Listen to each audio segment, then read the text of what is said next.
Hey guys, இன்றைக்கி பார்க்க போகிறது 1990 வந்த ஒரு தமிழ் க்ரைம் ட்ராமா ஃபிலிம். இதோட ரன்னிங் டைம்னு பார்த்தீங்கன்னா 130 மினிட்ஸ் கிட்ட கொடுத்துருக்காங்க. இந்த படத்தோட ஸ்டோரியை ரொம்பவே சிம்பிளாக சொல்ல போனால், நம்ம ஹீரோ பார்த்தீங்கன்னா செல்வம். இவர் வந்து ஒரு நேர்மையான போலீஸ் ஆஃபீஸராக இருக்கார். இவருக்கு வந்து ஒரு இடத்துல போஸ்டிங் வருது. அந்த ஒரு ஊரில் பார்த்தீங்கன்னா அண்ணாச்சின்னு சொல்லிட்டு ஒரு நபர் இருக்கார். அவர் வந்து நிறைய இல்லீகல் பிஸ்னஸ் வந்து பண்ணிகிட்டு இருக்காரு.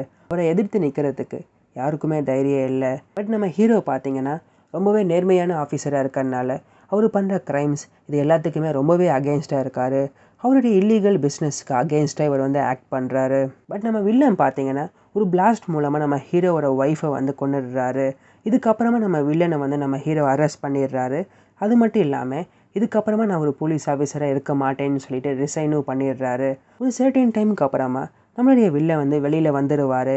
பட் இவர் வெளியில் வந்ததுக்கப்புறமா திரும்பி நான் செல்வத்தை வந்து ஒரு போலீஸ் ஆஃபீஸராக தான் பார்க்கணும். நம்ம ஹீரோவுக்கு வந்து திரும்பியும் ஒரு ஆஃபீஸர் ஆகிறதுக்கு சுத்தமாக இன்ட்ரெஸ்டே இருக்கார். பட் இதே நேரத்தில் பார்த்தீங்கன்னா நம்ம வில்ல வந்து நிறைய ப்ராப்ளம் வந்து கொடுப்பாரு.